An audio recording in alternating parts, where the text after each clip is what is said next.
On today's episode, we are getting into week 11 of the NFL, my favorite week of the season, I think, so far. An awesome battle in Buffalo, what it means for the Bills to take out Mahomes and hand them their first loss. Also, why does Pittsburgh keep figuring out a way to take care of Lamar? Got that one wrong. We'll do some of that stuff with McShay as well. My college football top 12, buckle up.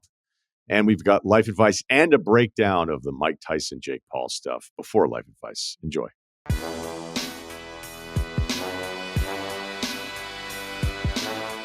Okay, a great week 11. That was awesome action all the way through, headline games, big-time quarterbacks, all the way through last night's game with Cincinnati and Los Angeles. But let's start in Buffalo. Best win on the slate, easily the Bills, giving Kansas City their first loss. It's kind of easy to forget. I'm sure Chiefs and Bills fans haven't forgotten, but it's just a nice reminder that Buffalo actually gets Kansas City in the regular season. They beat them at KC 23-22, a 38-20 win in Kansas City in 21, but that's 4 straight wins, but it just gets overshadowed by all the losses in the playoffs, 20, 21, and then last year in 23. So 4th and 2 at the KC 26. Bills are up 23-21, and that's kind of the game. You have to go for it. I remember Chip Kelly coming to us, I think, in one of those like conference car washes where I remember when the SEC sent up all their coaches and then the other conference commissioners, I think, called the ESPN and was like, why are you guys doing this? It was like, well, it was the SEC's idea. Do you guys want to come? And they were like, yeah, I guess so. And then all the coaches are miserable.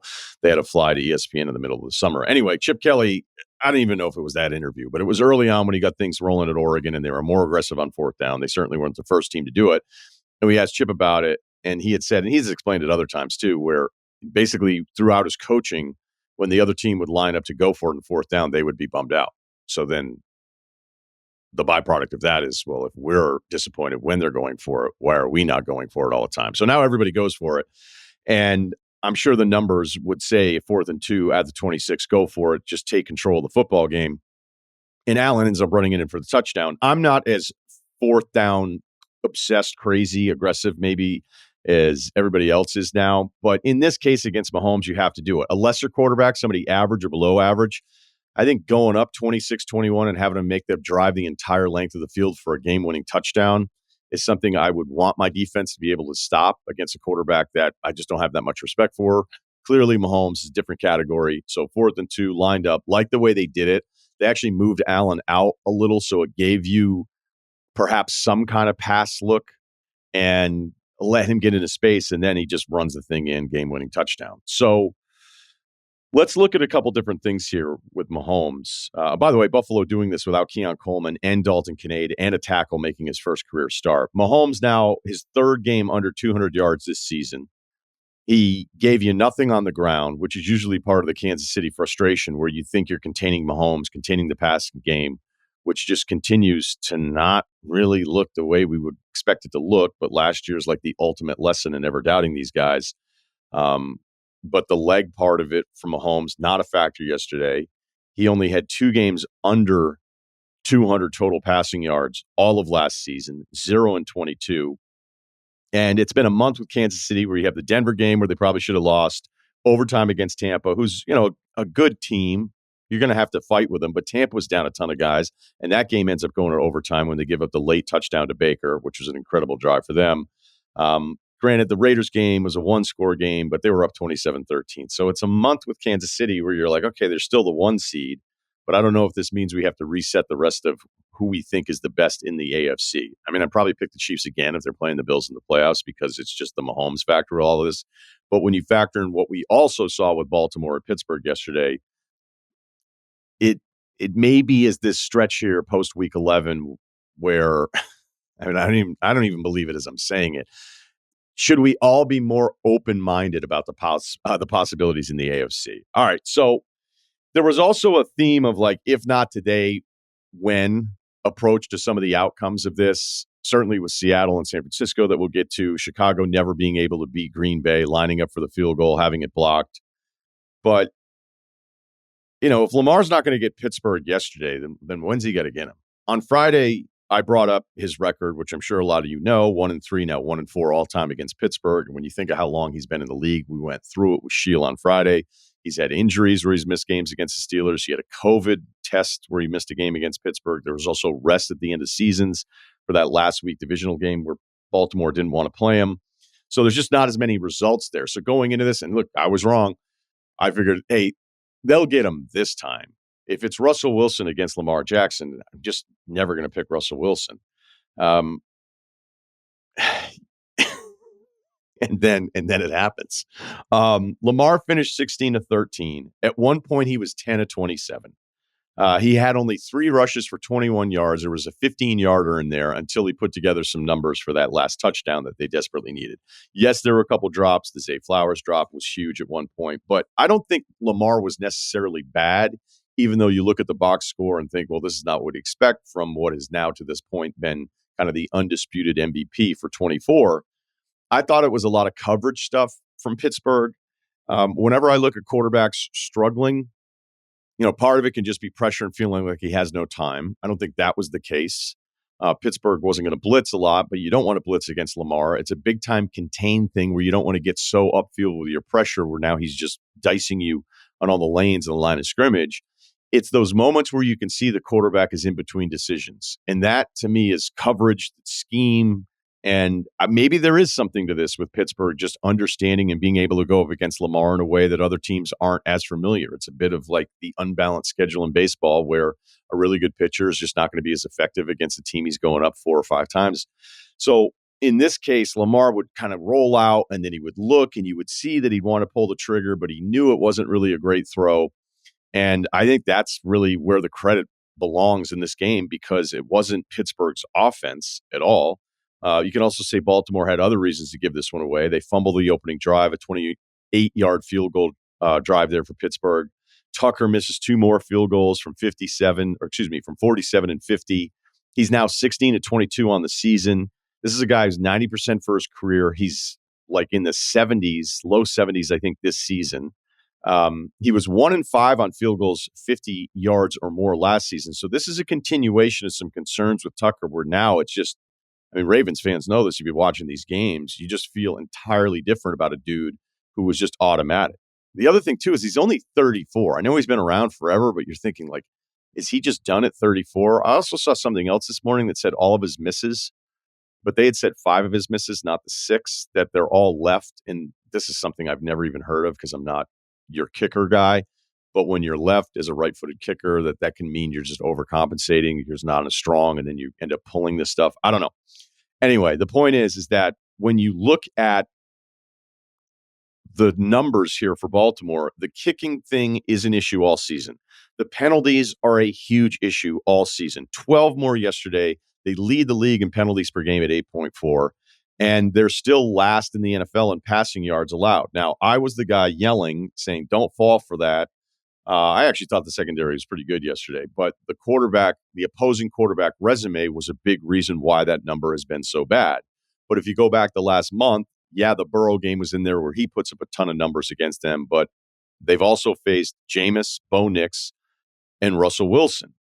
And they've had some injuries, but welcome to the NFL. But that number is still really alarming. So that's 3 things there that they need to be figuring out here as they try to ramp up and escape the AFC. But this Pittsburgh result resets a bunch of different things. Russell Wilson, we can play the, hey, they won, so he's good deal here, but it was the 6 field goals by Boswell. And something that I think prevents me from putting Pittsburgh in the conversation. Like, I feel whatever the fake tier stuff we all come up with is, whatever tier Pittsburgh was in before this game, I have to bump them up to another one, but I don't really know what that means other than I'm just taking them more seriously because of how great this defense is. But there's definitely some stuff with Wilson. If he's going to hold on to the ball long, it's usually going to be a problem. The interception in the red zone was inexcusable. He can't throw that ball. I know there's an argument to be made that a huge tight end in Washington is supposed to make a play on it. I don't know. When you look at the all 22 on that throw, like he's throwing a pop-up hoping that the rebounder is boxing out to be able to catch it. That's just too much risk for what was waiting for him with 3 points on the board. And Wilson is now 7-24, 29% in the red zone. So because of the quarterback depth in the AFC, which is just absurd, I guess I wasn't taking Pittsburgh serious enough. I guess I take them more serious today, but it's just tough to stack Wilson up with those other guys if he's facing them in the playoffs. But as I doubt Pittsburgh, for whatever reason, I still believe in San Francisco, which after yesterday's result makes me think I should stop. Pittsburgh's a 3 seed. San Francisco's that dangerous 10 seed that everybody's always talking about. But I figured they'd get in because of the division. But if you look at it today, the Niners are now in last place in the NFC West with a 1-3 division record. Arizona's only played 2 division games. I don't know if that's good or bad. It's a good division. There's no doormats. The Rams find a way to stay competitive. And finally, Seattle gets this win against the Niners, something they have not done in a while. This is the Niners' third loss to a division team leading in the last 2 minutes of a game. It's the first time that's happened in the NFL since 2001. They've now allowed, I believe, 36 points, because I think the stat came up at 29 before Seattle scored the game winner. They've given up 36 points in the last 2 minutes of games this season. It was the second worst, and then I think it was the worst, but then Cincinnati, what happened to them is that we'll get to here in a second. So I think that's the second worst number in the NFL. That's so many points in the last 2 minutes with a team that has this kind of defensive personnel. So you can blame the defense for these late collapses. It's also partially on the offense because they get the first down on the penalty when they're up 17-13. Then they go, well, it's not technically 3 and out, but you get the point.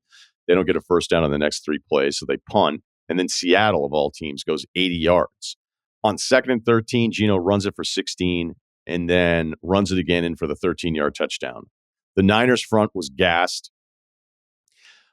I'm not going to get into hey, you got to leave in a spy on Geno. I guess because he had just done it, I'm a little surprised they weren't looking for that. And then Geno, you could see when he looked left and saw the coverage, man coverage, he's just like, I think I got this, runs it in. And here we go, San Francisco. Granted, no Kittle. I think their actual tight end was like an offensive lineman that they activated. Bosa leads the game. And it's the first win for Seattle. And Geno against San Francisco, they had been 0-6, and then Geno had been 0-5 against them. Last thought. When the Chargers were up 24-6 at the half last night against Cincinnati, I kept thinking, like, do I need to take the Chargers more seriously the way I'm taking the Steelers more seriously from the rest of the season on? We know that the Herbert game plan has changed with Harbaugh there. 699 attempts 2 years ago. That's 41 a game. He's on pace for only 471 attempts this year, so he's down almost 14 attempts per game. They're number 2 in turnover margin. The defense that we probably don't put in that elite class, despite the fact that they were 13 points per game allowed, best in the NFL. Now it's like 14 and a half. But they couldn't move the ball in the second half, which is probably, like, even though they've revamped everything they're doing, great in turnover margin, great in scoring defense, the offense is still a middling offense, which seems weird with Herbert. And, I didn't know if the first round pick Johnson, the receiver from TCU, was going to be a guy, but he's been better. McConkey's clearly good. Like, they're figuring some of this stuff out, and J.K. Dobbins being healthy. But it's just such an alarming second half that all these moments where I had, like, do I need to start thinking about the Chargers like as a really serious team here? And then it all kind of went away as Burrow's putting together a DVD's season's worth of highlights on all the throws and all the ridiculous stuff that he's doing in the second half. The other part, when you look at the Chargers offense, you sit there and go like, yeah, it's 4 spots ahead of Kansas City in yards per play. But some of the defensive numbers, and I think these are fair, like the opposing quarterbacks they've gone up against, Minshew, Bryce Young, Fields, early Bo Nix, who was great yesterday. That touchdown throw to little Jordan Humphrey was nasty. They played against Spencer Rattler and Jake Haener in the same game against the Saints, Jameis and Will Levis. So the Chargers D has played 4 quarterbacks that have been benched at some point this season. But last night's the best win of their season, and Cincinnati is probably the best 4-7 team I've ever seen. Okay, let's hear from Wargon here. Let's get this stat in. Stats to impress people. Josh Allen was 0.9 yards away from the sideline on his 52-yard throw to Shakir. Since Allen came to the NFL in 2018, Allen is 6 for 7 for 118 yards and 3 touchdowns on throws within a yard of the sideline. The rest of the NFL on those throws is 1 of 16. That's from Next Gen. So get mad at them if you think there's somebody that was like a yard plus away. All right. This is supposed to be an award, but I can't, I don't know that I can really think of the perfect way to phrase it. You could also say this tweet is doing a lot of work. If you had not heard, Carl Weathers died this year on February 2nd. Men's Health, their Twitter account is making sure that you know this. Yesterday, they tweeted out that he died again. And that's the 4th time that I've seen. They've They did it when he died. They did it in September. They did it in October, and they did it again yesterday. I think they deleted it again yesterday. I know they deleted the one in September. I think the October one is still active. And you could argue that they've been right every time they've tweeted it. I guess I'm just confused why they keep doing it. Potentially, if I really wanted to reach, you could say, okay, I'm going to give the Carl Weathers Men's Health Tweet Award to the Dallas Cowboys, like another segment of like, do we have to keep updating on where the Cowboys are? I don't even know if that necessarily works. I guess it would be something that we already know and we don't know why we're being updated on it. So maybe I'll save this one for later. But I mean, Jesus Christ, Men's Health. Get your shit together.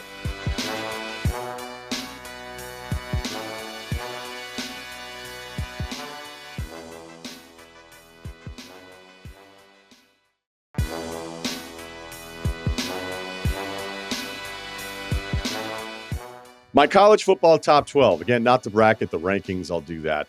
And as I keep looking ahead, guess what? Your boy doesn't like this. I spent a lot of time on this last night. This ranking is a result of, let me start over. 3, 2, and 1. Okay, this is my college football top 12. And as a reminder, I'll do the bracket when the bracket actually matters. But looking ahead to what the bracket could look like, I'm not thrilled with this. My top 12 right now is a result of the adults looking at what's happening in college football and being like, let's be serious about the experiences that Power 4 programs are having. All right. Number 1, Oregon, down 13-6 at Wisconsin in the third quarter after Wisconsin field goal. The rest of the Wisconsin offensive possessions, punt, downs, an interception by DJ Uiagalelei to seal it. He's a stud. Fourth quarter jump around. Lanning had the Ducks jumping around. Not phased. Not worried about it.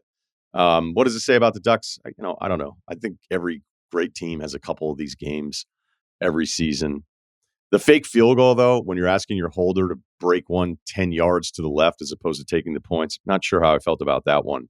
But the Ducks stay undefeated, and they stay at number 1. Number 2, Ohio State, down 7-0 against Northwestern. They just roll. Will Howard now, a 24-5 split on touchdowns and interceptions, completing 73% of his passes. All right, number 3, Texas. The Arkansas game was a little weird. Texas was 4 of 15 on third down. So after we felt great about their offense against, I think, a decent opponent in Florida, despite the record, and they put it on him, they did not do so against Arkansas, which I also think falls into the decent opponent category, despite the record. But the defense was great in this one. Defensive lineman, number 95, Alfred Collins for Texas, just an absolute game record. So I've got Bama number 4. And let me get through 4, 5, 6, and then 7, and then maybe you'll understand where I'm coming from here. So after the 24-17 loss against Tennessee, they beat Missouri 34-zip. But again, that was with Mizzou's backup. And then they trounce LSU, I know, because I was there. So they've got wins against Georgia and LSU. I think that matters. I think that's more impressive than what other teams have done behind them. At number 5, I have Georgia. It's not so much about the head-to-head because I should probably have Georgia ahead of Texas, but with the extra loss, not really sure what to do here. But let's look at what we're really comparing here when we talk about Georgia and Indiana. Georgia is 8th in the AP and the coaches poll. Georgia has played Clemson, Bama, Texas, Ole Miss, Tennessee, who they beat 31-17.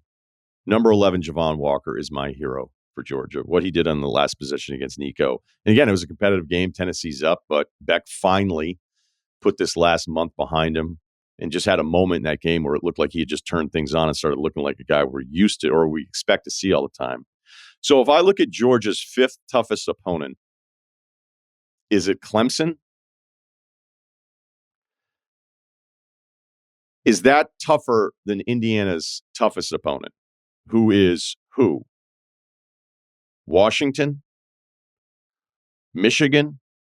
Here are the records of the opponents for the Indiana Hoosiers. Michigan 5-5, Michigan State 4-6, Washington 6-5, Nebraska 5-5, Northwestern 4-6, Maryland 4-6, UCLA 4-6.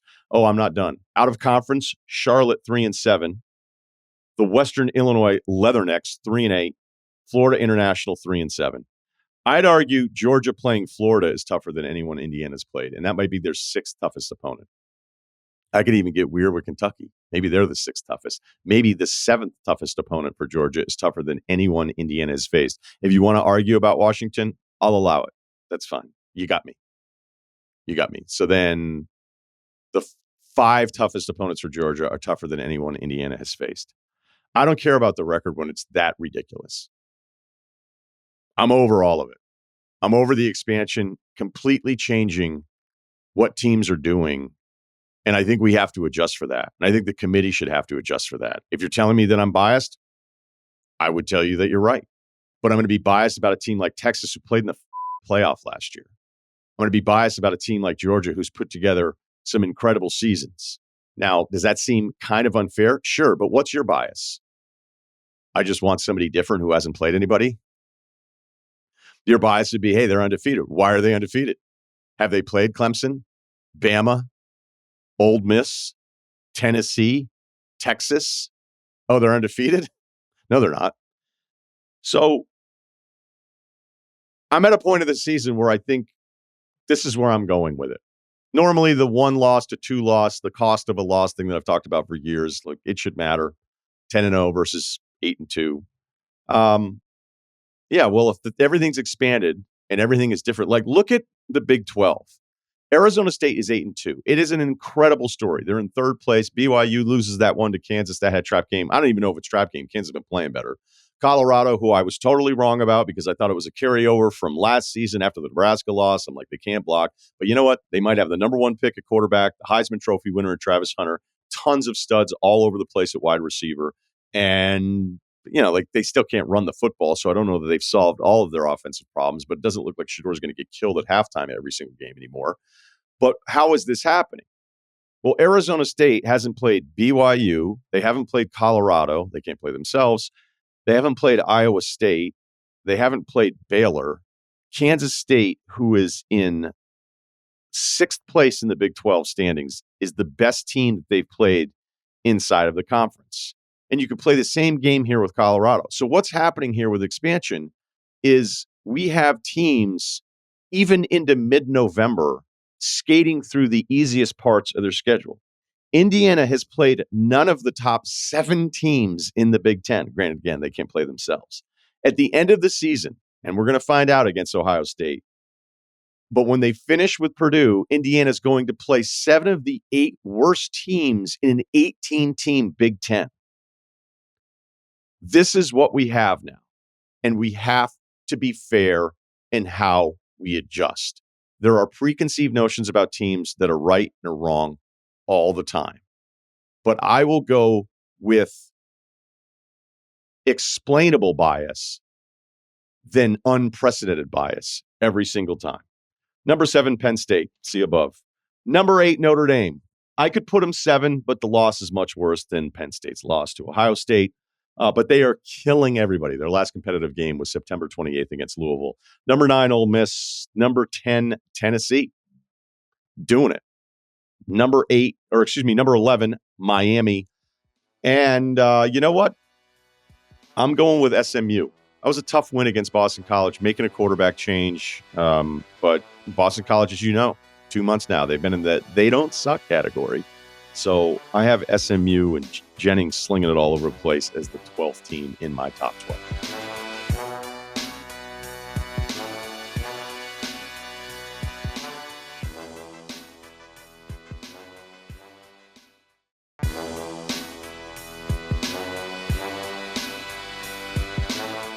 He is the host of The McShay Show on Ringer and Spotify, his live college football recap show on Saturday nights, and he joins me most Mondays. It's Todd McShay. What's up?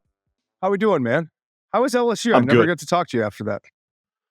Yeah, I know. Well, I mean, we talked about me jumping on the phone, so I don't know if that's a zinger right out of the gates. No, it actually wasn't. I lost interest in having you when the result got out of hand in the second half. If you'd called, I just would have ignored the call. Okay, good. Now I don't feel bad because I was playing it out being like, it's going to be really hard. Win or lose, we know how Louisiana is. Yeah. It was going to be really hard to find a place to just break away for like a 10-minute phone hit. Did you go to the supper club? Considering 2 nights in a row. Attaboy. Yeah. Attaboy. So there was a Omi filet from Brandon Landry that he was like, he was like, you can't order anything else. I'm making you get that. And so we did a whole like 20 minutes on building the perfect trip to Baton Rouge. And I based like most of it off of Brandon sent me a text that was like that long. And yeah, well, I miss the foam cup days where they just let you foam cup it wherever you went. And then if you walked in, it's just, I don't know, different deal. And obviously we're rough and passing and Raffinos. It's not the same thing. And now that Brandon has the supper club and everything, but yeah, whatever. So look, that game sucked. And we'll get to some college ball here, but I want to start with the NFL because I thought yesterday was awesome.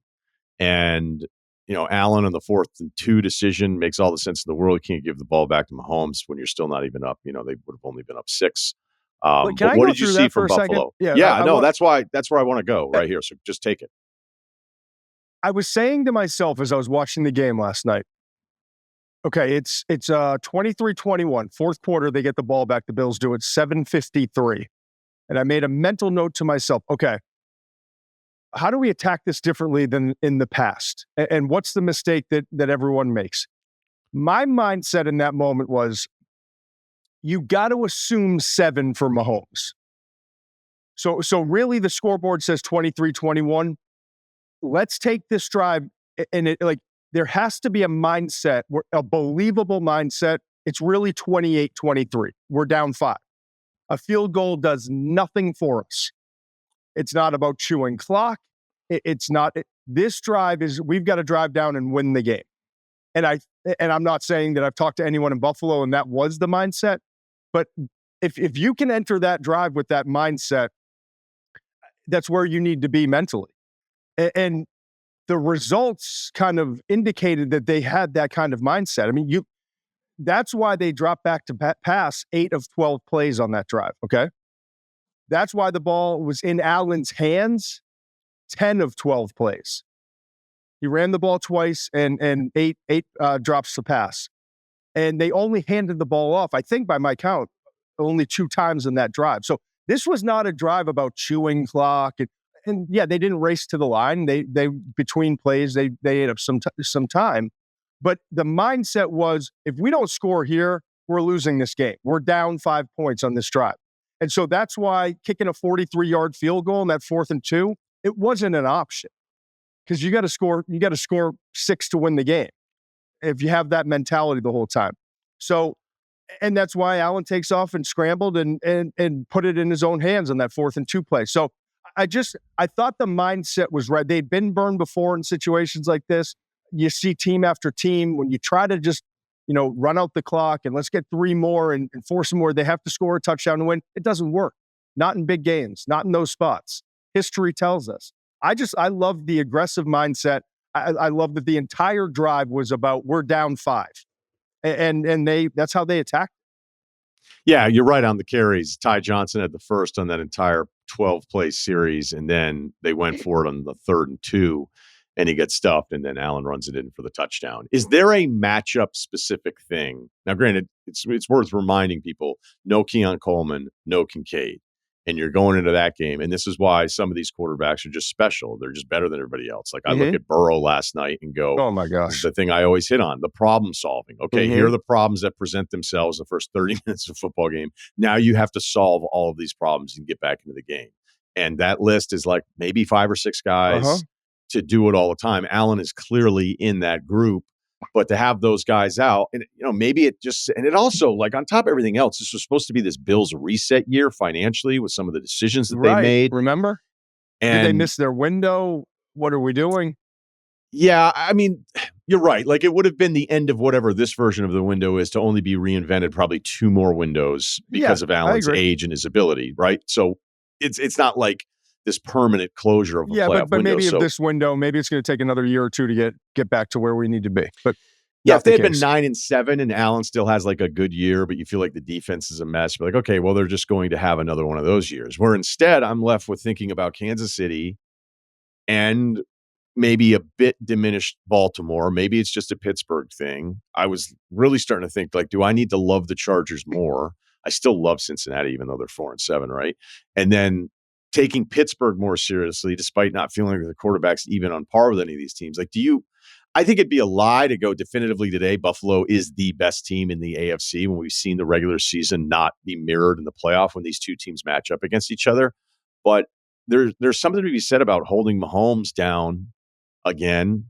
And this carryover, this regular season stuff with this offense where it's just like we all feel like idiots thinking that maybe this doesn't happen for the Chiefs because there's just a lot of regular season offensive stuff that makes you wonder when they go into some of these other quarterback matchups.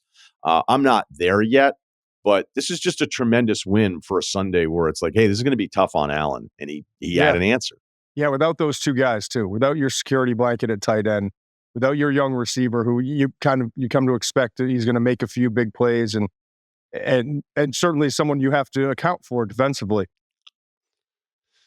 Right. And it's not like Keon is like Nico Hollins out here, but he's somebody else that you have to account for. Kansas City's it's the hardest because I look at Kansas City, it's like they could have lost 3 other games, but we've seen, like, even last year, I remember talking all last year, like, I don't think this is the team. I don't think, man, they're struggling. And you look at DeAndre Hopkins, is that, will that continue to improve and will he continue to, provide more for them offensively? Xavier Worthy was a big factor yesterday. Like, they clearly are trying to get him more involved and provide some more explosiveness in the offense, but they're not there yet. And so, like, if you're a pessimist and you're saying this, they're not going to three-peat, you have plenty of evidence for that, right?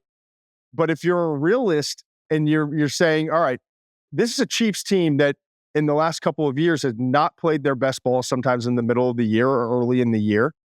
They get better down the stretch. They always play their best ball in the playoffs and find ways to win. And if Mahomes is out there, how do you bet against them? And I see areas where they can improve offensively. I really do. And so you kind of have to trust that they're going to, with that play caller, with that signal caller, like, you have to trust that they're going to. But it's easy to look at that game yesterday and be like, Buffalo without 2 significant pieces on offense is the better football team. Well, I just think Hopkins is already been really good for them. I know he had the super uncharacteristic, competitive, like every time Hopkins, like it's a 50-50 ball, I just assume he's going to win. He loses one of those where he actually thought he had it, but the replay clearly showed it was incomplete. But he had 2. He was great against Tampa. He had the huge play on the 3rd down on the field goal drive to go up on Denver. So, I mean, to me, even a diminished Hopkins, considering just how they've tried to figure this receiver position out, and now the injuries that they've had on top of everything else with Rice going down, to me, he's already paid some dividends here. But they're 19th in yards per play, as I say in the open, for the Chiefs, and yet it's their first loss. So what are we really talking about? But it's been a lingering month of kind of like, man, are they? I mean, it comes back to the Mahomes thing, but like, all right, let me do it this way. I don't even know if you're going to say, if you say Buffalo's the best team in the AFC, I can't say you're wrong. They just won the head-to-head. But it's like sometimes that question's just stupid, right? Because it's like, well, who cares? Oh, okay, fine, Buffalo's the best. Then what? Like, what's the gap? I would wonder, like, who's third for you now? Is it still Baltimore, even though they lose yesterday? I'm glad you asked this. I went through, and it's not normally at this point, and obviously things can change, but what are we? Is this week 11, I think, in the NFL? Yeah. Still week 11. And so, but 11 weeks in, I think it's really clear cut who the 6 are. Okay. And so it's Kansas City or Buffalo at 1, but that takes up your 1 and 2 spot. After that, Pittsburgh, Baltimore, you got to go Pittsburgh 3 over Baltimore after watching that win. But, I get they're 3 and 4. And then to me, it's the Chargers and Houston are 5 and 6. Now, Denver's the best 4 and 7 team in the history of the NFL. You mean Cincinnati? Cincinnati. Sorry, I had Cincinnati and Denver as the next tier. I was just looking down to make sure I had every team covered. Cincinnati's the best 4 and 7 team in the history of the NFL. Yeah, I can't believe we're making the same joke because I said the same thing. No, you didn't. Minutes. Yeah, because I mean, I'm kind of kidding around, but like when I look at Phillies win against it. I mean, I'm kind of not. And then if I was Houston, the Chargers, like I wouldn't want to see Cincinnati in the playoff. But the 6 right now seems very clear cut. And because Cincinnati's 4-7, they're going to have to go on an epic run to get into this thing and get ahead of one of those bottom teams like the Chargers or Houston. I don't see it happening. And Denver looks really good right now, but I don't have faith that Denver's going to continue. They've been inconsistent. So yeah, that's where I stand. The 6 teams are very clear: Buffalo, Kansas City, Pittsburgh, Baltimore, Chargers, Houston, in my mind. Would you pick Pittsburgh against Baltimore in a rematch in the playoffs? No. I can't get there either. I don't even know if I'd pick Buffalo in a rematch against Kansas City. I mean, you think about how close that game was: 12 penalties, 3 turnovers, and they still had a chance to tie it on one play at the very end of the game. But I'm worried about 2 things with Baltimore. Okay, I'm worried about 2 things. Okay, this is the Lamar stuff. Let's do it. In a game against that level of defense, is the precision as a passer there? Will it ever be there? Okay. And then number 2, and this is a wild one, and I don't know how to evaluate it. I think it's more mental than it is physical a lot of times. But what is going on with Justin Tucker, man? He's I don't know if he's done. I mean, he had a bad year a few years ago and then came back and had like a career year. I mean, he was literally the Ravens' second best asset a couple years ago and for several years. It was Lamar and then Justin Tucker in terms of assets. And now he's a flat out liability. I mean, we just have to call it what it is. He's an NFL kicker who's missing. It seems like every week there's a miss, two misses in this game in a 2-point game. Well, you're right. I don't have anything else to add to that. Neither do I. I wish I could evaluate like his plant foot or like the swing of his hit. Like that's not who I am. It's not what I do. There's 22 other positions I'm a lot better at evaluating. But how much tape do you watch on kickers before the draft? None. And I tried to for like the first 7 years of my career, and I made a firm decision. I planted my flag. Like I got too many other positions to worry about. I'll call Joe Tess. I'll call Mike Black. I'll talk to some people in the league. Like my energy is not going to be put on kickers and punters. It's just not. Loop from Arizona, a lot of leg. There's me helping you out this year. Okay. That position. The Tucker. Do you worry about Lamar? Like it feels like yesterday felt like the playoff game that we're used to seeing, where the Ravens are the best team in the league. Are they the best team in the league? Is this the year? And Lamar's MVP. And then yesterday happens. Or am I just? Here's what because I think all of it's fair, right? I think Lamar has been good enough now that a regular season game like this, some of these guys, we just constantly update their fucking legacy every single week. And no, I understand that. I understand. I'd like to think that there's a group. I'm talking about this year in a bubble, looking towards the playoffs. We're now in the second half of the season. It's concern. If there's any concern with this team, it's okay. We got to play a damn good Chiefs defense. We got to play a damn good Pittsburgh. Like what you're going to run into one, if not two, of these types of teams in the playoffs. And I'm just saying, like, if there's concern, that's the concern, right? Yeah, because he's a bit like the Harden Embiid of the NFL, where he puts up these absurd regular seasons and coming off the playoff loss last year and the MVP momentum, you're like, sometimes you wonder, like, if voters will hold him to a higher standard, and yet it felt like it was pretty unanimous for him throughout the entire season. You know, it doesn't mean that the MVP race ends after the 10 weeks or starts up here again after week 11. But on the playoff thing versus the regular season, you're right. I mean, QB rating isn't exactly the greatest stat ever, but he's 100 in the regular season. He's in the low 70s in the playoffs, and we've already been through all this stuff before, and it's all going to be brought back up again. Yeah, I thought the coverage had more to do with yesterday's results in limiting him and just an awesome game plan. So I didn't feel like he just had I'm this not putting awful it game all at on quarterback. Lamar. I'm just saying this offense with Lamar is so dangerous. It's so explosive. They they've been dominant the vast majority of outings, but it seems like every once in a while they run into this. And Mahomes runs into this almost every week, it feels like, with that Kansas City offense. But and again, he orchestrated what could have been a game-tying drive at the end, and that is what Mahomes has been doing for a while, for 2 seasons now, with the defense carrying them, kind of not great on offense, grinding through, finding ways to win at the end. And had they gotten, the 2-point conversion and gone into overtime and won, we probably wouldn't be talking about this. But the warning signs are still there a little bit. I don't know. All right. There's 2. I have like a final thought on it, but let me just ask you this, because this is the part of the Lamar regular season stuff where I go, okay, he had a bad week. Like, he's been good enough that I don't think we need to keep doing this many years into his career. I know. And there's a list of quarterbacks where I can think Burrow has a bad game every now and then. The TV guys would just be like, I thought Joe Burrow was really good. And you're just like, yeah, because he's fucking awesome. Like, it's just enough. Herbert was a big guy on social media where it just felt like he was always really high in the rankings, and he would have the bad game, and then it was like, oh, everybody's an idiot that likes Justin Herbert.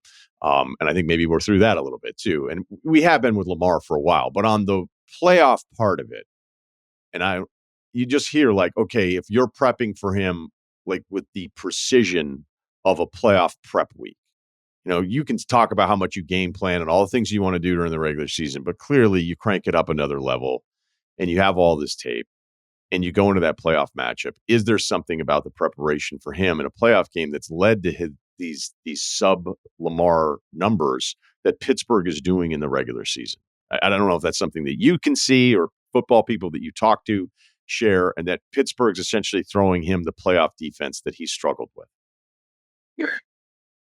Yeah, I mean, it was but that's who Pittsburgh is almost every week. I mean, if you watch them, right? I mean, they're physical, they're disciplined. It's probably the better way to say it then. Yeah. I mean, that's just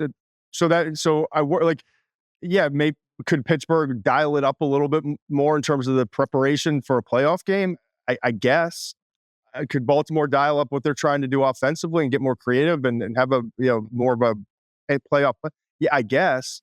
This is a huge game, and both teams come in prepared, and I watched a little TV this morning, like everyone, Derrick Henry should have been more involved and he fumbled, but like at the end of the day, this thing's going to go as far as Lamar takes them, and this maybe there's maybe it's good to have this game and build off of it, go back and study this and build up. Okay, what can we do? This is more recent. What can we do that would be different next time around against not just Pittsburgh, but a defense of this caliber? It's funny because on the game plan part of it, I felt like Pittsburgh was throwing the football too much in this game. And it's just some of this stuff now that we've seen in this league where, like, I thought that was the perfect example of a game. It's like, I know everybody just drops backs and throws it the entire time, but why can't Najee Harris get more carries? I think when I wrote it down, he'd had only 9. Yeah. And then the way the game played out at the end, they got him the ball a little bit more. Clearly, he's splitting up some of the carries. He's getting 2/3 of them. Jaylen Warren looks pretty good. Yeah, he does. But I just thought, like, Najee 2 weeks ago is doing enough where you look at some of these games and how they're playing out, and I'm like, what? Like, why would you not? Why would you take the ball out of Russell Wilson's hands here a little bit? But maybe they just don't like the matchup. They don't like the numbers. And they also look at this Ravens secondary that's gotten lit up by a bunch of really good quarterbacks this season too, saying like, we don't, like, game plan wise, we think their weakness is in the back end. Although I thought the Ravens secondary played one of their best games of the season yesterday. So let me ask you this, because you brought up Denver's defense, you brought up Bo Nix, as we kind of sift through the AFC a little bit here. This is just an exercise, right? Mm-hmm. I thought Caleb was much better yesterday. I didn't like that he was run heavy in the first half, because I feel like even though it's working, the rest of it has to come through. I thought he made some of his best throws of the season.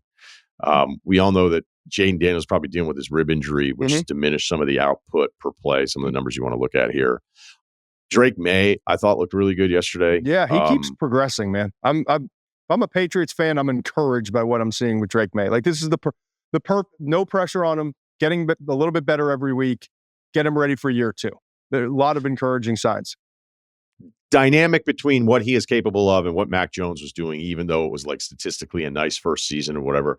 I completely agree. I kind of gave you shit when you said you went to the game and he'd only dropped back like for 7 attempts before he had to leave the game. I think you were at the Jets game. Yeah, right? and I told you, there was something about the way he was playing and the energy of that offense. I was encouraged. And then Brissett comes in, it's like, oof. Well, I gave you a hard time just because I felt like there couldn't have been enough play. Now I understand what you were saying. All right. So Thank I apologize to you, my friend of 2 decades, because seeing him, even in a loss against the Rams, it feels like you're going to be able to do more with him. So this is all a good thing, because when you look at 6 quarterbacks going in the top 12 picks in the 24 draft class, and I'm doing the draft stuff with you, I can't help but look at the history of going, well, the funny thing is in 3 or 4 years, like 3 of these guys are going to be terrible. What I would suggest to you is that we still have Caleb, yep, Jaden, yep, okay, Drake May, yep. We've got Nix. Now, Yep. JJ and Penix haven't played. JJ's hurt. Penix just not playing because of Atlanta. I thought that Denver win yesterday was maybe the best win as far as just sheer domination. I think Nix, they were winning games or winning game of the defense. He's probably my least favorite of the guys that have played. Okay. But he looked here's good what I would ask you. Man. He looked really good. Good. Are all 4 alive for like in 3 years? This guy will be the best of all of the quarterbacks from this class. So it's really kind of like a Bo Nix question or maybe a Drake May question. Are you open? Do you understand what I'm saying here? Are you open to the idea? I actually do. 11 weeks in that it's still all 4 of those guys that are playing are in play to be the answer to that question 3 years from now? I think if you're being fair and you take a step back, I think the answer is yes. And I would not, no one would have and it sounds like, well, you're crazy. Like Jaden Daniels, his ribs are injured, and when you saw what he did in the first, yeah, he's awesome, man. He's awesome. And if we're taking odds right now, if we're calling FanDuel, like who's going to be the best quarterback in 3 years, he's the heavy favorite. But he's also like the system didn't change from college to the NFL, right?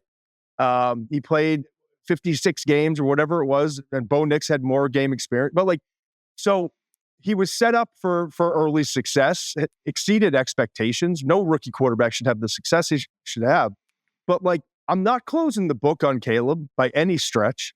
If Thomas Brown can come in after 1 week, I don't know if it's Thomas Brown or the 30-minute powwow with Tom Brady pregame that sparked a totally new, a fresh look on Caleb Williams. And I say that tongue in cheek, obviously, but yeah, but do you think Brady was just loving on him the way a national broadcast just loves on the stars? I have no idea what that conversation was, but it wouldn't shock me if it came out that Brady's got a thing. We all have our certain thing. Brady's got a thing with not playing rookie quarterback and is passionate about it and believes in developing rookie quarterbacks. And I think he takes it almost personally. What happened to Caleb this year with a system that wasn't getting the most out of him, was not putting him in a position to succeed and build his confidence as a rookie. And I'm not saying a true serum. I'm not saying anything it didn't change their game plan after 6 days getting ready for this game. But I do think that Tom kind of took a little bit of a mentor role in terms of here, hey, we need to focus on this mentally. This is who you are. And I don't think it hurt. But, I think in Tom's mind, I want to go talk to Caleb and some of the staff about what I'm seeing, what could be different and all of that.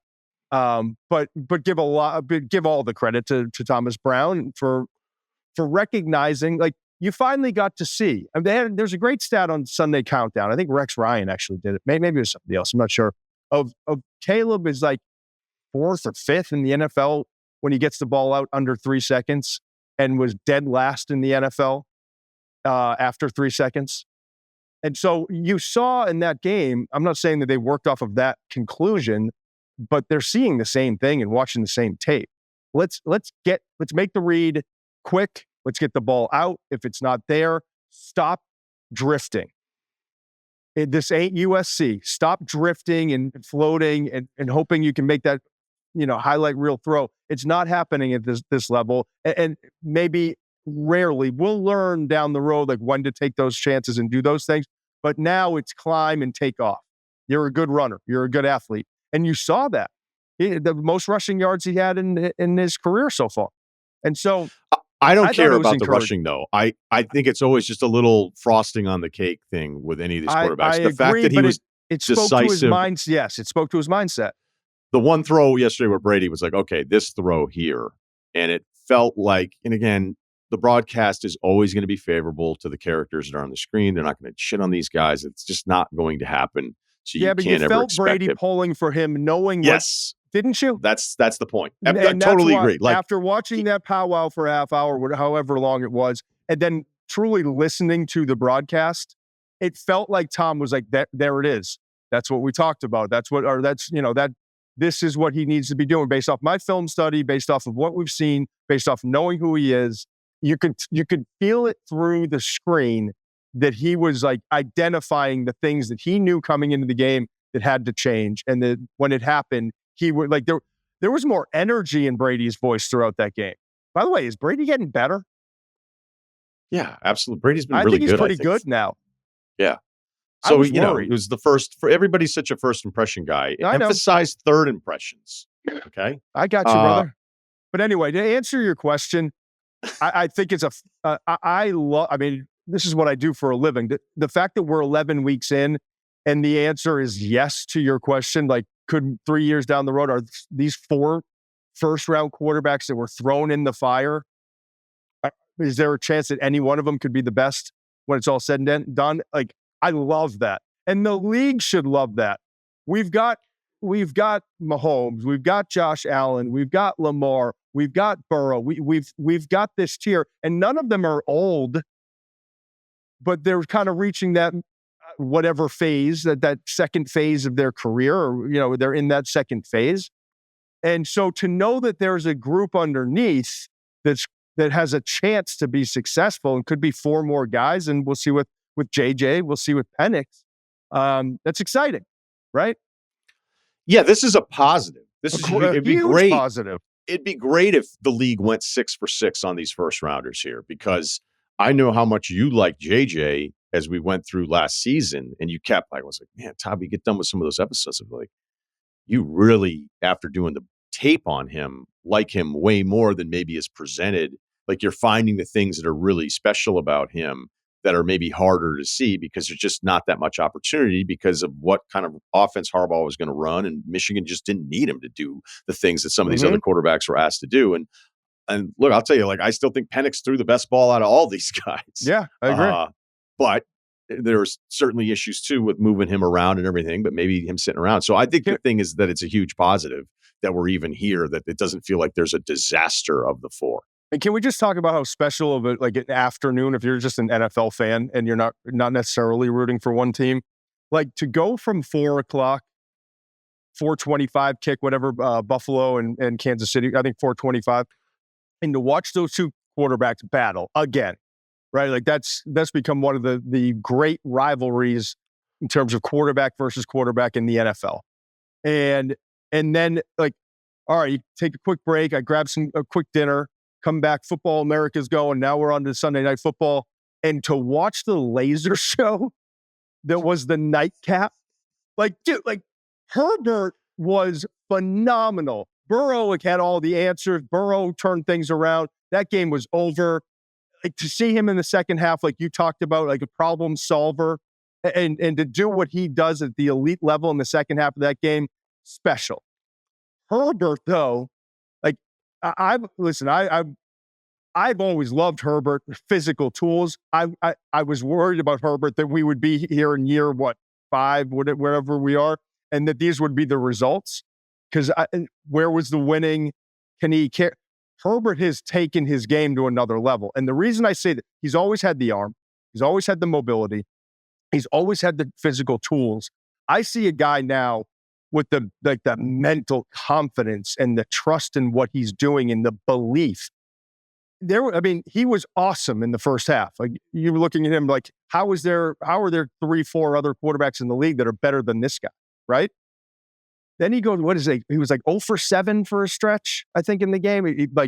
And things. They couldn't move the ball in the second half. It's not a great offense. They're using them less and everything, but I understand kind of what you're building towards here. But what didn't happen in the past was the bouncing back, and you know what I mean? Like, and to bounce back from that, and to answer his own, solve his own problems and to finish the game where I don't know. I thought it was another stepping point for him in his development and his progress.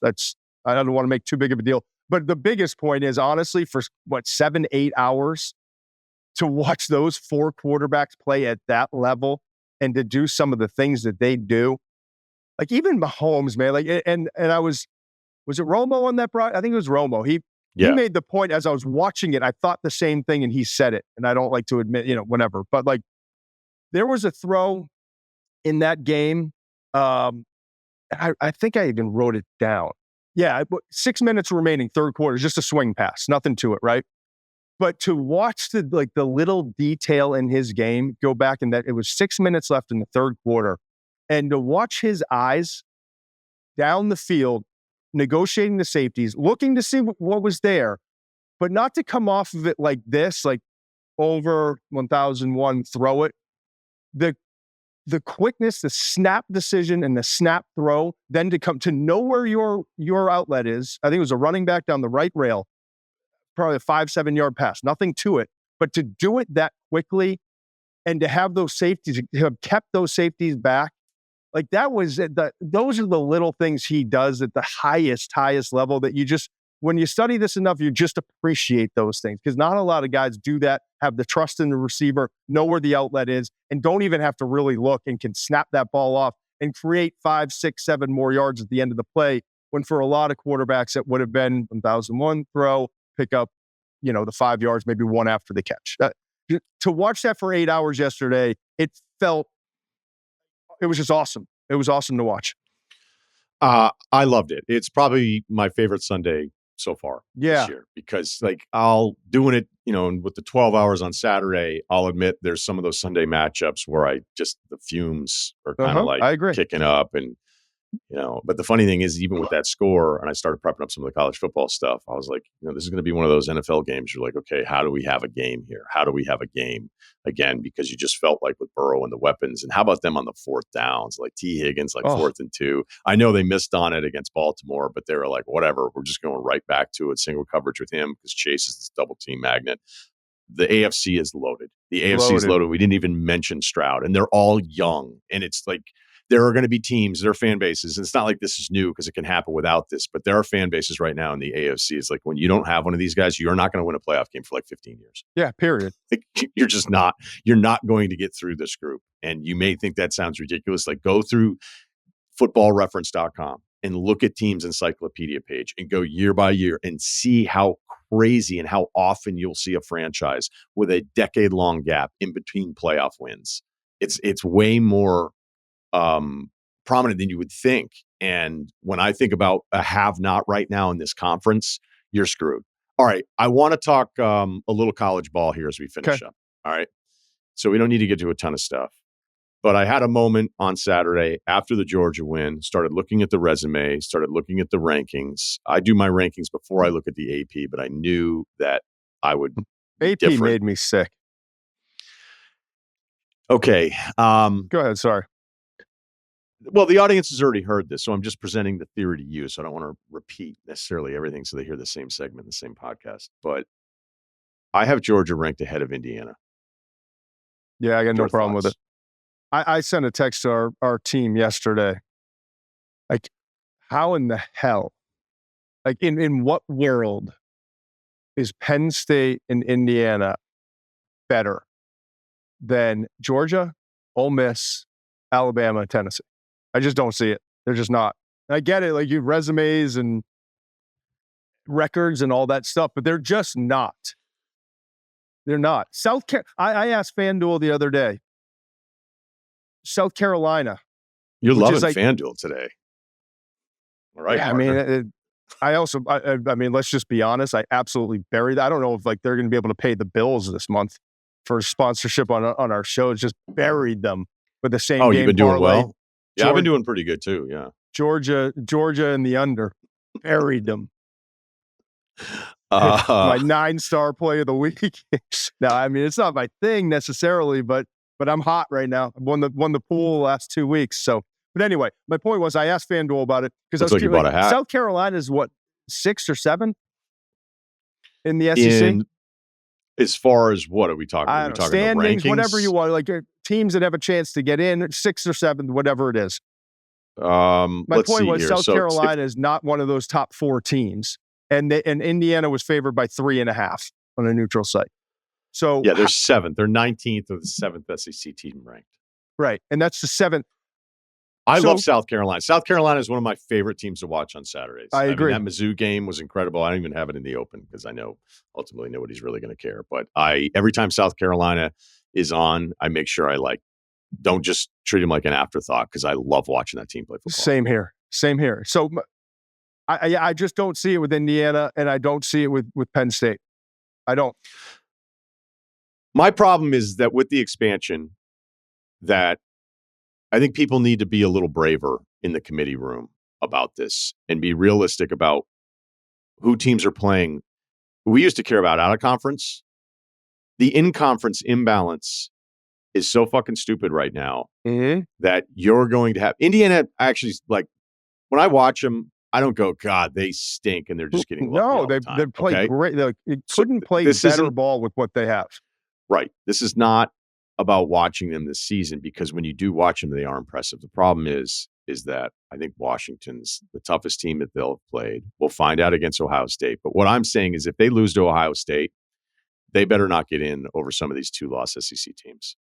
How? Yeah. I mean, there's there's actually not a lot of ball left in terms of significant. There's Texas A&M in the SEC. Other than a massive upset, there's not a lot of resume left to be filled out in the SEC. Okay. Well, the Texas A&M game is still significant because then it leads to what would happen if Texas were to lose that one. It's significant. I said outside of that game. That game's hugely significant. I'm sorry. Hugely significant. To me, so here's the problem. You got Big 12 is going to get in their champion. You got the ACC is going to get in the champion. Currently, it's the conference champion of the non-power 4, the highest ranked, which would be Boise State, right? So those 3 are. Do you think Boise State's better than Tulane? I haven't studied a ton of Tulane tape this year. They're kicking everyone's ass now. Yeah, I see. I mean, I see that, but I'm not here for a Tulane Boise State conversation right now. You know what? I can come That's back unfair. to you. I can come back to you. But you know what you did is you answered the question the way you should answer is that if you haven't done it, then I don't want to hear the answer. Yeah. So there you go. All right. But what I have done and what I feel strongly about is, so those 3 are in, for certain 2 are in from the Big Ten, right? And probably 3. Having a 4th in from the Big Ten limits, now you can only have 4 in from the SEC, right? Well, so let's do the math quick because I did it with Booger, and it's funny when you start adding them all up, the spots start going away. So you got 4 from the SEC, you got 4 from the Big Ten, you've got ACC, Big 12, you're at 10. Notre Dame is 11. Notre Dame, yes, Notre Dame. Right. So Notre Dame gets overlooked in all this stuff. So here's my question. It boils down to this: should a 4th Big Ten team be in over the 5th SEC team? Now, if A&M gets beat handily by Texas, then maybe it's an easier discussion. Yeah, but your 4 SEC would be Texas, Georgia, Ole Miss, and Bama, Ole Miss, or Tennessee. Yeah, that's 5 right there. That's 5. That's if 5. Indiana's 11-1, that's my point. How do you leave one of those teams out? Who are you leaving out? Tennessee ran into a buzzsaw and hung tough with Georgia the other night. Tennessee beat Alabama.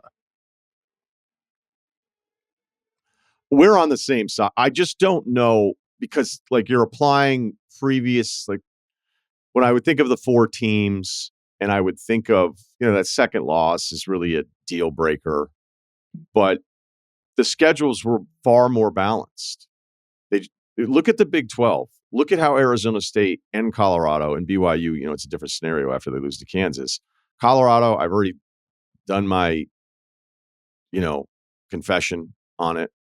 I thought they were going to stink again after the Nebraska game. We've covered it. But at the end of the season, as you're looking at those standings and you maybe aren't locked into the Big 12 and you're going, how does Arizona State control their own destiny? Yeah. It's well, look at who they've played and who they haven't. And the fact that the Big 12 team, the winner of that conference, can get one of the 4 seeds, I don't like this. is my point. I don't like this. I like things where people get left out. All right. I'm going to tell you a story. Maybe it's a little mature. Maybe people aren't going to like it.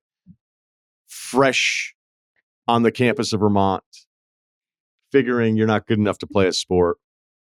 You want to make fun of me for joining a fraternity. I totally get it. All right. I have no connection. I don't respond to the emails asking me to donate. But I kind of knew where I wanted to be and where I didn't want to be. And you start asking around. And I only picked one. And I was like, if they don't pick me, then I don't want anything to do with any of this anyway. And they were like, well, there's this other place where you only get hazed for like a weekend. Pledging is like you show up to a barbecue on Friday and they do like a hike on Saturday. Of course, they hike at Vermont. Yep. Yeah, right. And then on Sunday, you're just sort of in. I was like, so just anybody's in, and you only get hazed for like 3 days? Because some guys were like, dude, this hazing thing might suck. I was like, yeah, it might, but. And then I was like, well, what's the place that I want to join? What's their deal? They're like, it sucks. Like you're going to get hazed, and you're going to go home for Christmas, and you're going to get hazed again when you come back. And then once you're actually like a brother, but you're a freshman, it's basically you're just hazed again. And you're not really fully accepted until maybe halfway through your sophomore year. And then if we regret even inviting you in, then we're going to make it even worse that we made a mistake by giving you a bid. And it's just going to be really mean for the entire 4 years. And I was like, well, I want to do that one because that one sounds like it's tougher. Yeah, you earned it. I don't want to meet guys on Friday and call them brothers Sunday night. Anybody can do that. I want the tougher one. I apply the same thought process to the college football playoff. There shouldn't be this like, nah, that's cool. And I thought you were going to disagree with me a little bit more here, but maybe it's because I think we do a pretty good job of watching all of these teams from all over the country. And that's another thing too, is like, what's the point of watching for 3+ months if you can only go, well, that team has less losses? I'm okay now that we got the fraternity story out. Yeah, sure. And you've proven your toughness yet again. Might have been better in a monologue. Did you get it? Did you get into that fraternity? I did. And we got hazed so long because we got in trouble. And then you guys still brothers today? I'm probably closer with a bunch of the guys that quit. But yeah. All right. I'm okay with the Boise State getting in, or Tulane if after studying the tape this week and we talk about it on Monday, but I'm okay with we should represent the non-power 4. I'm fine. Okay. I'm okay with that. You know what? Right. Now that you talk about it, why should an ACC champion get one of the top 4 seeds? Why should a Big 12 champion get one of the top 4 seeds? Top 4 teams in the country should get the top 4 seeds, period. Yeah, it's not going to happen. Because, I mean, look, the last time they did this, when the conference commissioners and all the school presidents and the ADs were like, why did we set a system up which guaranteed to jam up one conference when we had the good old Power 5? Right. Why did we sign off on something where it was we all looked at each other in the room? They're guaranteed to get into the playoffs. No, I'm talking about the 4-team version that we had, right? Yeah. Like the expansion of the 4-team. The first thing was, why would you? And my thought was, cool. I want someone left out. I would rather leave someone out. Yeah. Than invite more people in that don't deserve it. And 11-1 Indiana will not deserve it over one of these 2-loss SEC teams, considering the opponents. What if it's overtime? I don't care. Okay. You played one team out of 12. You lost. And you're gonna match that up with what Tennessee's had to go through, what Georgia's had to go through. I totally agree. It's a completely different experience. This year, I'm not saying this year, based off of what I'm seeing and the fact that Ole Miss beat Georgia, Ole Miss lost, games they should, Kentucky and LSU, right? Hey, who are we talking about? Ole Miss. I'm just kind of going through like Tennessee beat Alabama. The Kentucky loss was really bad. Alabama beat Georgia. They should have won the LSU game, but whatever. Yeah, but my point in all of this is, if one of them doesn't get in, you argue, well, yeah, but they beat that team.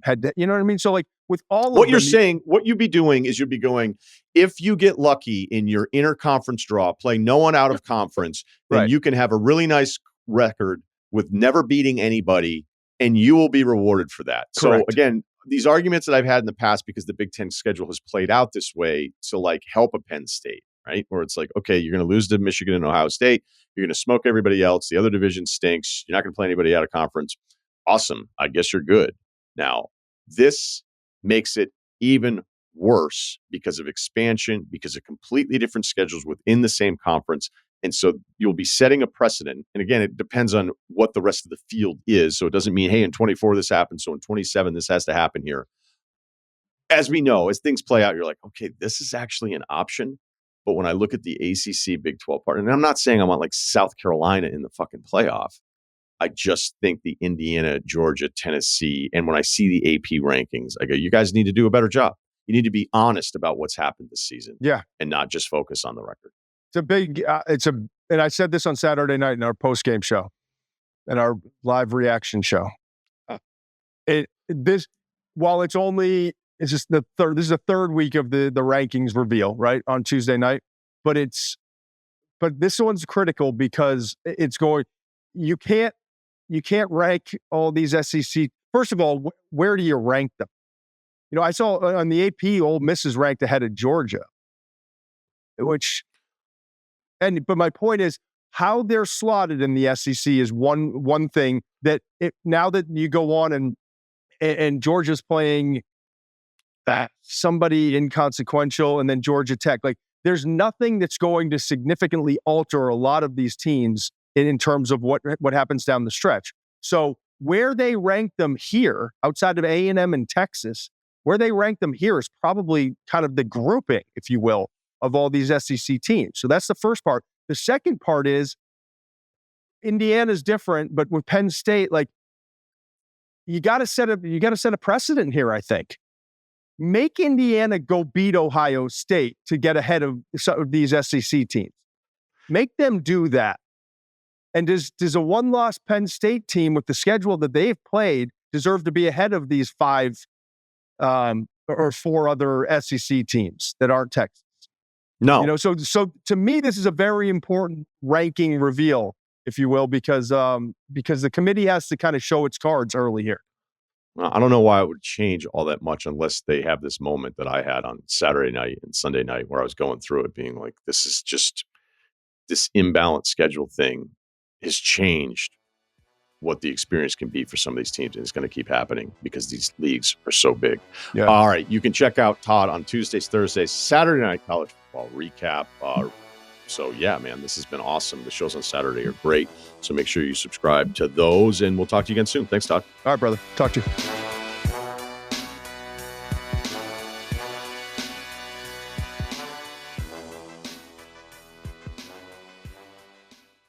You want details? Fine.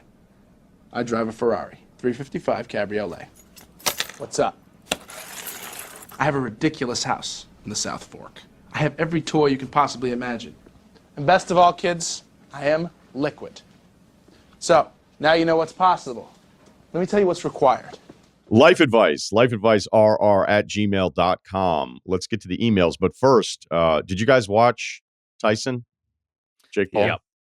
Yeah, I did. That's Kyle content right there. That's center of the. Yeah, I'm a huge buffering guy. Yeah. What do you mean? I'm just kidding. Just the buffering. Mine wasn't that bad. Was tough. Really? Yeah, you know, because I've been having internet issues here, and I saw everybody complaining about it. It was like definitely not awesome, but I was able to at least kind of like see. I didn't know if I was like way behind everybody else, so I kind of tried to stay off Twitter, although it didn't really matter in the end. But yeah, it turned out it didn't. Yeah, I just had to keep like backing out and going back in because it's it's like, oh, he's got him in the corner, and then it's I don't know if you guys watched Silicon Valley, but it was very much like that when they launched the Nucleus thing. If you didn't see it, then never mind. But it was a lot like when they launched Nucleus, Kyle. Great callback there. Thanks. That was a good episode. I didn't have that much of a problem either. I just saw everybody losing their minds on Twitter, and I thought, oh, I guess maybe in LA we were in a hot zone, or yeah, we're getting throttled. I don't know. Yeah, maybe it just lucked out a little bit. I would say a few things here before we get to life advice. I was rooting for Tyson. Yep. I do wonder, like, who around my age would be rooting for Jake Paul. I just can't. Did you think I would be rooting for Jake Paul? If you're younger rooting for Jake Paul, I understand. If you're my age rooting for Jake Paul, it's like, is Kid Rock your favorite rapper too? Like, I don't like, do you really love the end of Hoosiers? So I just would wonder what.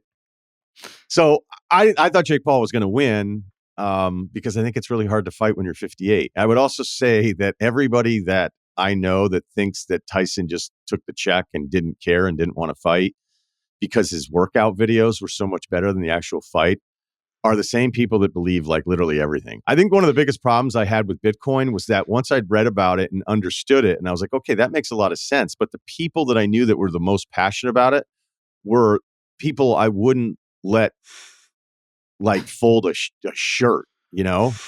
It was some of the worst people that I've known that I'm like, I wouldn't trust this guy in anything, even though I understand the Bitcoin part of it. But if this guy's so into it, and then of course it's that, oh, Tyson threw the fight. And I'm like, well, why? Why do you think he threw the fight? And then it keeps getting back, like people are posting his workout videos.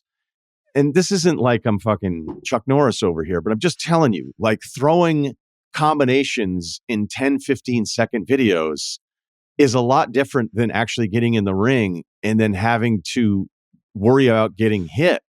And you could even see with Tyson, like he would have moments where he would kind of forget that he could use his footwork and then he would like do something. And then it's like, man, this is exhausting. So I was just rooting for Mike to not get knocked out. I'm thrilled that he got paid. But I don't know if I'm going to do for some reason. We got an ass shot, which was weird. We get the Mike Tyson ass chaps. The crying Jordan guy tried to like, and I was like, dude, I think this is over. Are you going to tune in for Jake Paul versus Jimmy Carter next year, or what do you think? Nice. Did you write that down? Hell in a cell. I don't want to do this to you, Kyle, but that is straight out of the Brian Curtis overused Twitter joke of the of the night. Exactly. That's where I got it from. Perfect. Wait, Kyle, were you rooting for Jake Paul? No. I was rooting for this not to happen, actually, but it was sad. I was sad. I felt it was sad watching it. I hated it. Yeah, I watched it though. I was kind of excited though, and then as it's happening, I'm like, man, this is just to back up though. The Tyson hitting, just hitting some guy's hands and hitting in a gym. Is that what's more believable, that or a Ben Simmons summer workout video? First thing that jumped into my brain. So, did you see the Ben Simmons video? Him missing every single shot in pregame warm-up. I did. 0 for 8. Right? Yep. Not great. He was making him difficult on himself. I would say, like he wasn't just step backs. Yeah. Yeah. He was trying to do some high level stuff. If you want to maybe save Ben Simmons a little, but. I think we all like people, like even if we don't like fighting, we like to watch fighting. Like if a fight happens, you're going to want to watch it. If a fight video pops up on my feed, I'm probably going to watch it. I don't like watching the ones at school, and I don't like watching like people jump a dude, where it's guys videos back in the day. But like a barbecue gets a little out of hand, you're like, well, where's this going? Oh, Max Kellerman said it, and I reminded him of it, and he forgot that he'd even said it. I thought it was one of the most astute things I've ever heard, is that we're all fans of fights. We're all fight fans, whether you think you are or you aren't, because if a fight happens, you're going to not watch it. So this was certainly the curiosity thing, but we'll see. I mean, I can say I'm done. I certainly wouldn't have paid for it.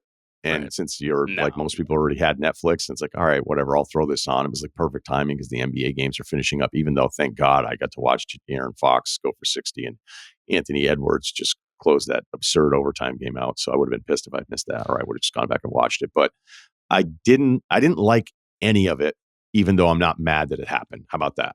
Did you see the women's fight though? That fight was actually cool. Sick. Yeah. That fight was awesome. Great fight. Yeah. Her eye was just hanging down, and man, she got hosed on that. I thought she got. I mean, I was reading some people don't think so, and they had the scoring closer, but I don't know, those headbutts. I'm not a boxing expert, so you can tell me I'm an idiot, but like Taylor kept getting her head up into her, and I'm like, this seems illegal. This seems illegal. You shouldn't be able to do this, because clearly, like, her cut wasn't from a punch. Was that guy her dad at the end? or just I don't know, a but I like trainer, that but guy too. he was very like dad-like. And he's like, now mind you, but he came with facts and he was like, look at all of her fights. He's got a history of a I was like, wow, that was, whether or not that's admissible in court, it definitely got the people thinking, I think. So Yeah, that went on forever, but I think Netflix was pumped because they were just like, we're gonna Let this guy cook. Yeah. yeah, we get an hour. right. Some people are wondering if How much Cedric more the Rosie Entertainer- Perez can we get? What was Rosie Perez doing? What was going on there? I don't know. I love when Roy was like, I don't think he has it anymore. We're like, no shit. I don't like No, his least- legs. Or I don't when like his Roy and the legs. play-by-play guy are arguing about whether or not Tyson's biting his gloves or he's got like a mouthpiece issue, and the guy's like, Roy, I don't want to be disrespectful, but I've done a ton of research. Tyson does this, and they're just having an argument on the broadcast.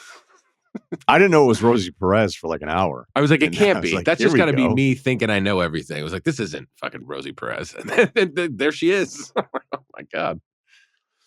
Yeah. Then they had Cedric the Entertainer at the desk, and people were accusing him of doing a LeBron Godfather recap, where they're like, how many Tyson fights have you been to? And he was like, oh. And they were like, which one? He was like, a lot of them. There's so many. Yeah. Which one should I choose? And then he said, the one where he bit the guy's ear. And Oh, the one Dudes are everyone like- knows. maybe he was just tired. I don't know. I don't know what happened. But look, all I can tell you is that Saturday was much more enjoyable. John Jones, Stipe, although I think Stipe retired in the first round after about 10 of those elbows, and then he lasted long enough, and then it just, I don't know. I put it this way, I felt sad for Tyson in a different way, and sadder for Stipe in a more respectful way. How about that? I just love seeing all of because all over my Instagram and Twitter of like the Jake Paul, Disney video stuff. Yeah, like yeah, what he looks yeah. like now and the transformation. It's nuts, man. It's because I'm a little too old. I didn't see them on Disney Channel. I watched Disney Channel growing up, obviously, as most other people did. But so they're not really in my world. But so I didn't realize that he was like. I didn't realize what he looked like originally. I had no idea. It'd be like Jared McCain becoming Lee Haney. So, all right. Tough reference there. Some of the older guys got that one. I got half of that one. Yeah. Bodybuilder. Okay. Fair. Nice work. Nice work, Ceruti. Okay. Google. Couple emails. Let's go. Cute neighbor. 25, 6 foot, exciting. 165. What's that? So that's exciting. Isn't it? New neighbor moves doesn't- in. It's like, wow. My Who doesn't God. love a cute neighbor? Been down that road? You ever date anybody in your building? Ceruti's too rural. What No, type I of never building? did I've that. lived in a building before. What are you talking about? When did you live in an You don't apartment know me, complex? bro. West Hartford. Early- I lived in several. Yeah, what are you talking about? In Yeah, Glasgow, but West Hartford, like how many units are we talking? I don't know, probably north of 20. I don't know. 20 units? Yeah, Alright. South Main Street, dude. Come on. You know the deal. Okay. Walking distance to the center. It was a good time. It was the most financially stable I've ever felt in my life. I know. It's funny when you can have moments of being younger.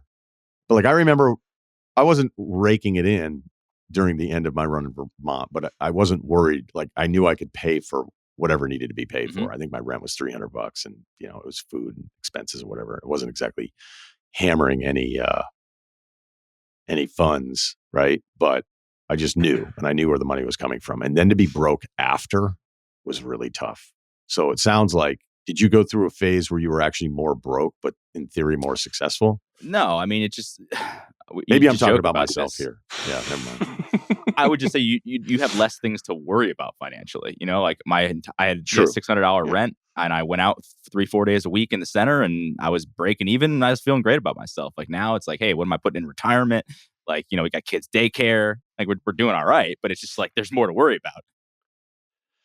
Yeah, right. No ETFs back then. All right. I This did guy, date a all right. neighbor, by the way. I just remembered in Did you? college. It was a secret though. And so she would wake me up at like 5 a.m. on like a Sunday, and be like, you got to go. And I was like, all right, this is getting a little old. So I don't think I would be the one who stopped it. I don't remember how it stopped, but I just remember like a few Saturdays and Sunday mornings. It's like 5.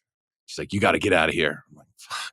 I like walk across Wait, the they didn't want other shared people in the driveway. commune to know that you guys were. I don't know. She didn't like our friend groups were like, I don't know, like I mean, they intersected, but like, there were a group of girls, we were a group of dudes, Wow. but like we shared like the same big driveway. It's like, the weird college town layouts.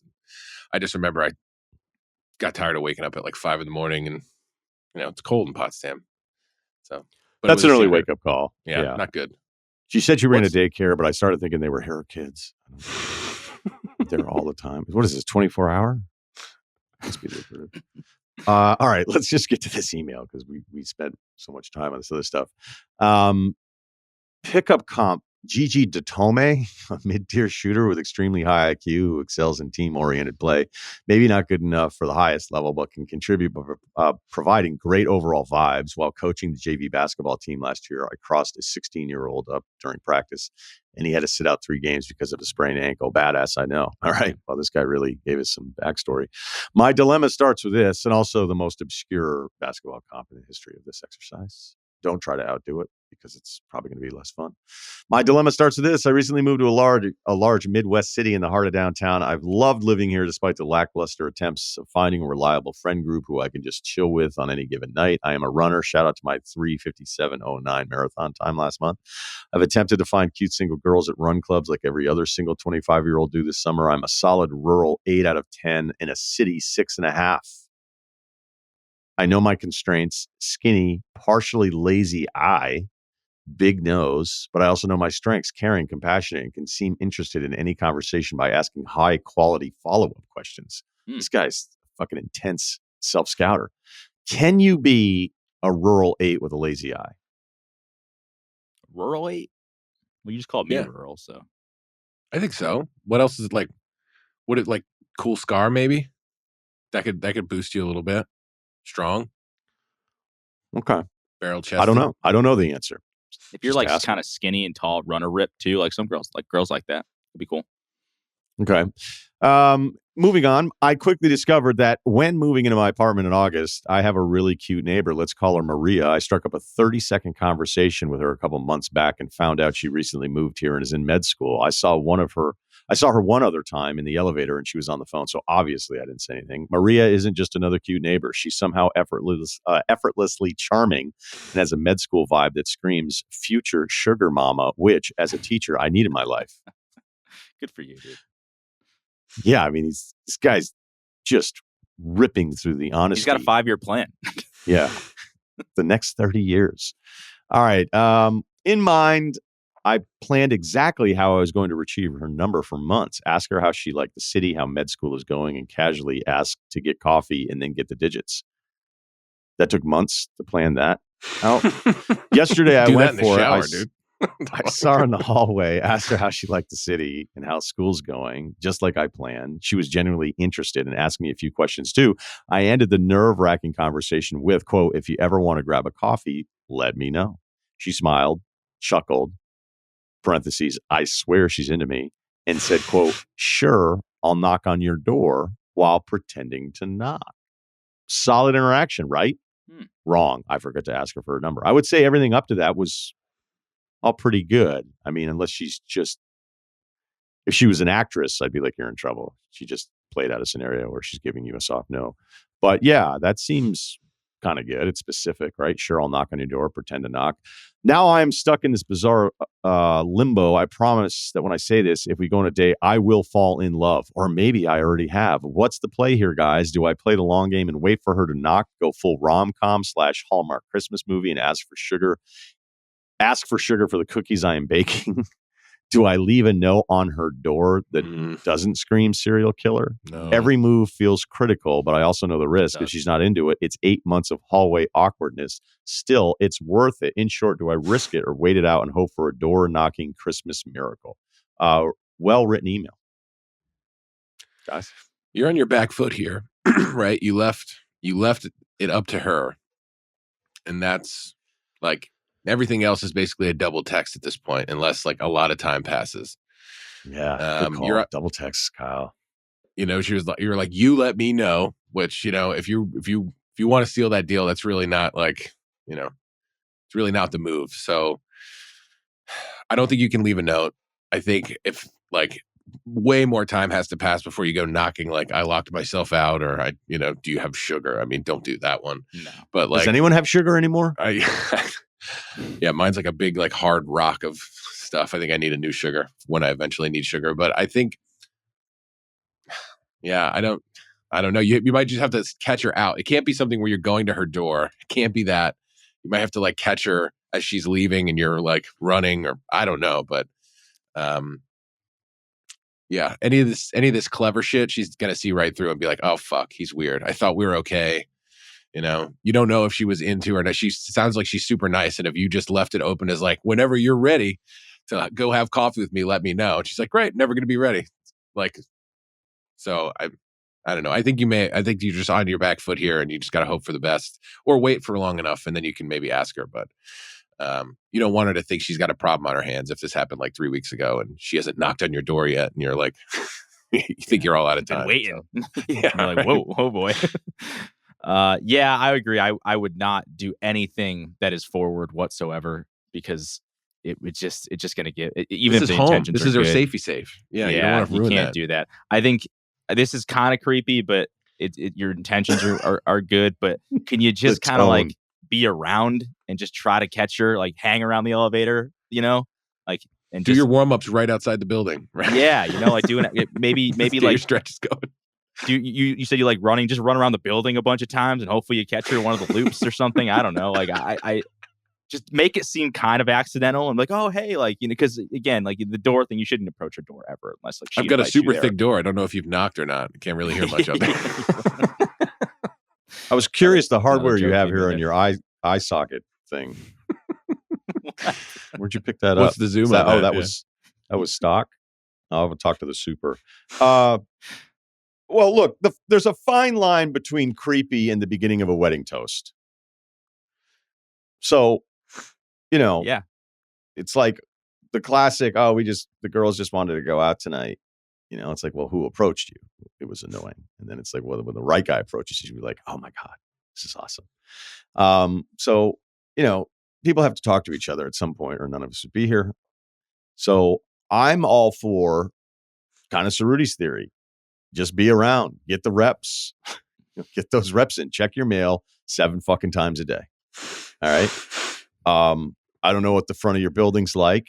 And this might be a little too aggressive, but since she's in med school and maybe has a deep-seated desire to take care of others, you could clean up a little bit. I mean, you're going to have to put in the time. You're going to have to be like the Night's Watch and just be in areas constantly hoping to run into her again. All right. And you don't want to say, hey, how about that coffee right away? Right. You'll know on the second interaction if there's sincere interest. And I hope that there is, because I really thought that email was well written, even if I don't. But that's just what's going to have to. I remember here's a lesson that my father taught me long time ago. My father started out as a humble bricklayer and then, promoted to Dex, pressure treated. And he got an addition one day, and that was huge, really big deal for our family. And I don't know, I was working for him as I did all those summers. And we were sitting in the truck, probably eating meatball subs. And I was like, dude, can we get out of here? We're just parked. We're just parked in my dad's cherry red F-150 in this parking lot of this place. And I'm just like, can we go? And he goes, and he had signs, right? He had his builder signs, his magnets that he put on the doors of the truck. And he was like, I got the addition, the biggest job I've ever gotten, because I just was sitting in my truck waiting. And somebody walked up and was like, hey, are you local? And he's like, yeah. Started bullshitting, went over, did the estimate. The addition was huge. It was a big deal for our family that my father got an addition. And it was just being present. It was being in the eye line. And you have to do it. Like if you really, granted, it sounds like you already want to marry this chick. You're going to have to invent ways to be in the common areas. And if you're in a colder Midwest city, time is running out. I can see him in January like, hey, do you think like your water pressure changed in the last couple weeks? I don't know. I'm feeling like something's off. Because I was saying, like, you could clean up like out front if there was more, but then it's like she might be like, "Oh, this guy's like a total hippie, and I don't want to do this." But if it's Chicago, you have like a couple weeks before you The other even thing get too, outside. you need. It took you a month to develop your first plan. You need a plan like for when you do inevitably see her, like, and you kind of try to slow play it cool. Don't be like, hey, what about that coffee? Like, have something to say, have something to like suggest to her that's not too forward, that isn't the same coffee thing over and over again. Like, have a plan again, because you don't want to just like be like, okay, here she is. What do I do now? Oh no, like rehearse. I think he'll have a plan, but you're right. I mean, rehearse that. Yeah, that's. Well, you don't want to end up on your back foot again because you could have gotten the answer to this that day. Maybe it's like, oh, give me your number and I'll we'll figure this out. Maybe. By the way, the building thing, especially in like a major city, you're just going to have to get over it. There's maybe ones that go south. And yes, if you were to date and then break up, it's way worse. But if she doesn't have interest in you and then you're worried about that awkwardness, honestly, at least this seed has been planted. We don't know if it'll grow or not. But, looking back at early days of your boy, sometimes the best stuff that I could do would have it go horribly wrong in the beginning. But I had something unique to build off of. There was a unique experience that then could be laughed about. And then all of the awkward, like, I don't really know this person. I don't know. I don't really want to tell the story. It's kind of embarrassing. Sometimes it's good to trust your instincts. I was pretty young. I mean, I was really young. Maybe the next contract. It's not that. No, it's not that bad. It's just sort of embarrassing. But I do think like, oh no, I asked her for coffee and actually the second time through, it didn't go that well and whatever. She didn't really like me. So now I'm going to see her recycling every now and then and it's going to be awkward. Who gives a shit? Like, you'll get over that stuff. All right. We got another one here that we got to do quicker, caught in between two words like Lamar on a drop back. Girlfriend's brother is being an asshole. 5'11", 145. Don't max often, but bench about 135, squat 250, maybe more. I would say definitely more at some point. Can't think of a basketball comp, but it's probably some Eastern European guy who can throw dimes and runs the fast break so aggressively it annoys the other team in pickup. Here's the situation. In my mid-20s, in about a million-person Midwest city, my girlfriend and I have been dating for 2 years. I love hanging out with her family and her two siblings, including her 15-year-old brother, who's a freshman in high school. Like most 15-year-olds who play football at a smallish high school in the middle of the country, him and his freshman football buddies can be little assholes. The younger brother has a girlfriend that everyone hates. My girlfriend's mom hates the younger brother's girlfriend. It has caused issues. She really sucks and was banned from coming over for a while after yelling at his girlfriend's mom. Or my girlfriend's mom, I guess. Yeah, that would make sense. My girlfriend's mom. Who the fuck yells at somebody else's parents at 15? White kids. I'm kidding. Only white kids. That's crazy. I cannot fathom being 15 and yelling at like someone else's mom. Yeah, somebody else's dad or mom. The younger brother has a girlfriend that everyone hates. My girlfriend's mom, or we already read that line, Ryan. The brother needs to break up with her, but he won't. It doesn't even seem like he likes her. On top of that, he's been texting other girls in his social circle. He was texting one girl for a while and almost broke up with his girlfriend, but then decided to just ghost the other girl he was texting out of the blue after leading her on. He's still with the awful girlfriend. My question is, do I try and talk to my girlfriend's brother and explain that he's being a little asshole and needs to treat the girls better, not lead them on, and probably needs to break up with his girlfriend, or just let him learn on his own? I am worried about him becoming a bad person and treating women terribly, but he's probably just a 15-year-old and a shit. Thanks. P.S. More baseball content. The streets love the fantasy baseball draft episodes. Well, obviously 23 took it out of me because I planned on doing one in 24, but I was still tired from the 23 one. I would put this one firmly in the bucket of who fucking cares. Yeah. Why is this your fight? This guy, like, I mean, it's nice. He might wake up at 19 or 20, you know what I mean? But like, that's when you have to like start holding people accountable, as long as there's no like violent crime involved. It's like, you weren't even like, I'm not even talking to that guy anymore. Like, just the difference between 15 and like done with high school and maybe a year or two of college under your belt, you just become nicer to everyone in your family, usually your friends, stuff like that. So yeah, you're right. Who the fuck cares? Like, you're talking to a wall. It is what it, like, you know. dude's priorities. Who are did just you different. listen to? Right. Like, who did you listen to when you were 15 that wasn't a parent? And some of you didn't listen to your parents either. Maybe it was an older brother. Maybe it was Craig who stayed back and used to bring in car magazines to lunch saying, I'm going to get this Jetta when I get my license. You're like, Craig can do anything.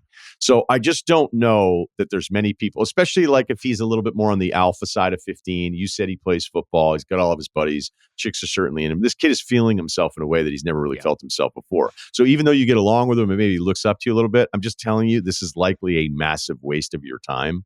And I think your heart's in the right place, and that'd be cool. And maybe you can try it once. You can try it once, and you want to talk low retention levels?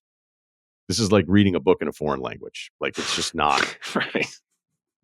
I'm trying to think, who was I like tuned into, like outside of like, oh, this guy's an adult, I should listen to him. It was probably like my buddy's older brother who was like fresh out. I was like, that guy knows what the fuck he's talking about. You know what I mean? Yeah, like, right. That guy, I'd listen to that guy. But like, maybe counselor of my buddy's older brother who's just like, you would listen to a guidance counselor. No, I'm saying, I'm trying to think as opposed to those guys. The Actually, banana I had splits? beef with my guidance counselor. Called my Banana parents and I was splits, hanging dude? out with bottom of the barrel dudes.